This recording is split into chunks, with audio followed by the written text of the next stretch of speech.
अभी हाल ही में कुछ दिन पहले फिजिक्स वाला कंपनी की शेयर मार्केट में लिस्टिंग हुई है, मतलब कि उसकी आईपीओ आई है। लेकिन बहुत से लोगों को ये नहीं पता कि आईपीओ होता क्या है। तो आज हम इस वीडियो में जानेंगे कि आईपीओ सिंपल वे में होता क्या है।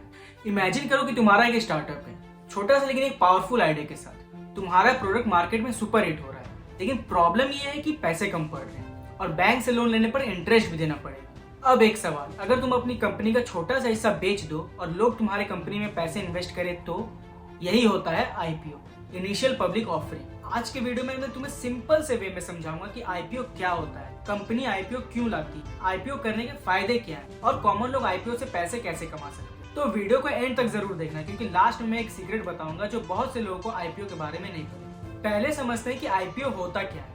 इनिशियल पब्लिक ऑफरिंग, सिंपल से वर्ड्स में जब कोई एक प्राइवेट कंपनी पहली बार अपने शेयर्स को पब्लिक को सेल करती है, उस प्रोसेस को हम आईपीओ कहते हैं। एक सिंपल सा एग्जांपल देके समझाऊंगा। सोचो तुम्हारा एक चाय का स्टार्टअप, चाय प्राइवेट लिमिटेड। तुम वहां के ऑनर, मे भी तुम्हारे दोस्त ने भी उस स्टार्टअप में इन्वेस्ट किया। तुम एक प्राइवेट कंपनी है, लेकिन जब तुम अपनी कंपनी का आईपीओ लाते हो, तुम कुछ हिस्सा अपनी कंपनी का लोगों को बेच देते हो। लोग तुम्हारी कंपनी के शेयर होल्डर बन जाते हैं और तुम्हारी कंपनी एक पब्लिक कंपनी बन जाती है। मतलब कि अब ये बिजनेस सिर्फ तुम्हारा ही बिजनेस नहीं, पब्लिक का भी बिजनेस बन जाता है। जब लोग शेयर खरीदते हैं, वो एक्चुअली कंपनी के पार्ट ओनर बन जाते हैं। अब जानते हैं कि कंपनीज आईपीओ क्यों लाती है। अब सवाल ये आता है कि कंपनी अगर ऑलरेडी अच्छी चल रही हो तो आईपीओ लाने की जरूरत ही क्या है। कंपनी ऑलरेडी प्रॉफिट बना रही होती है, कस्टमर्स होते हैं, फिर अपना बिजनेस पब्लिक को देने का फायदा क्या। चलो इसके पीछे का रीजन समझते हैं। सबसे पहला रीजन, बिजनेस को ग्रो और एक्सपैंड करने के लिए पैसा चाहिए रहता है। Example Zomato, Paytm, Facebook, Amazon, Nykaa, सबने आईपीओ इसलिए लाया क्योंकि उनको न्यू ब्रांचेस ओपन करनी थी, न्यू कंट्रीज में एक्सपैंड करना था, टेक्नोलॉजी इंप्रूव करनी थी और अपने कॉम्पिटिटर से आगे निकलना था।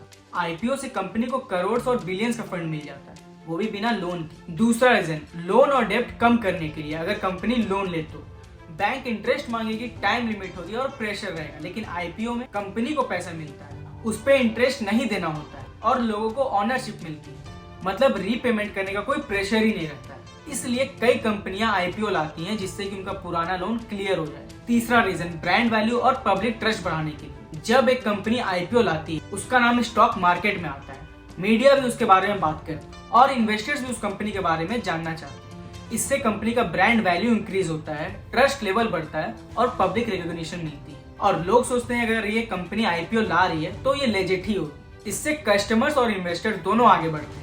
चौथा रीजन, फाउंडर और अर्ली इन्वेस्टर्स को एग्जिट करने का चांस मिलता है। जब फाउंडर स्टार्टअप स्टार्ट करता है, तब फाउंडर पैसा डालता है, रिस्क लेता है और मेहनत करता है, और आईपीओ के बाद वो अपने शेयर्स बेच के प्रॉफिट कमा सकता है। इन्वेस्टर्स अपने पैसे 10 गुना 100 गुना करके एग्जिट कर सकते हैं। फेसबुक, गूगल, इन्फोसिस, इन सब के फाउंडर्स ने आईपीओ निकलने के बाद बिलियंस अर्न किए। So IPO is equal to reward for taking risk early. इससे पब्लिक और इन्वेस्टर्स को क्या फायदा होता है? सिर्फ कंपनी को ही नहीं, पब्लिक को भी बहुत प्रॉफिट होता है। आईपीओ में लोग कंपनी के शेयर्स को इनिशियल प्राइस पे लेते हैं, और अगर फ्यूचर में कंपनी ग्रोथ करती है तो शेयर्स का प्राइस बढ़ जाता है और इन्वेस्टर्स को उसका बड़ा सा प्रॉफिट मिलता है। एक सिंपल सा एग्जांपल देके बताता हूँ। अगर किसी ने 100 रुपए का शेयर आईपीओ में लिया तो 5 साल बाद वो 1000 का हो जाएगा, तो उसका पैसा 10x होगा। आईपीओ एक लॉन्ग टर्म इन्वेस्टमेंट होता है। अगर तुमने एक स्ट्रॉन्ग कंपनी चूज की, पेशेंस रखा और शेयर्स को होल्ड किया, तो वो फ्यूचर में फाइनेंशियल फ्रीडम, पैसिव इनकम और वेल्थ क्रिएट करता है। वॉरेन बफेट ने भी ऐसे ही पैसे कमाए, लॉन्ग टर्म होल्डिंग से। कुछ कंपनीज अपने प्रॉफिट का हिस्सा शेयर होल्डर्स में बांटती है, इसे कहते हैं डिविडेंड। मतलब तुम्हारा पैसा काम भी करे और हर साल रिटर्न भी देता है। अब जानते हैं कि आईपीओ में रिस्क कितनी है। हर चीज के दो साइड होते हैं, आईपीओ के भी रिस्की पार्ट है। शेयर्स का प्राइस गिर सकता है, कंपनी लॉस में जा सकती है और मार्केट कभी भी क्रैश हो सकता है। और कभी कभी तो हाइप के चक्कर में लोग कंपनी गलत भी चूज कर लेते हैं। इसलिए कभी भी ब्लाइंडली आईपीओ में इन्वेस्ट नहीं करना चाहिए।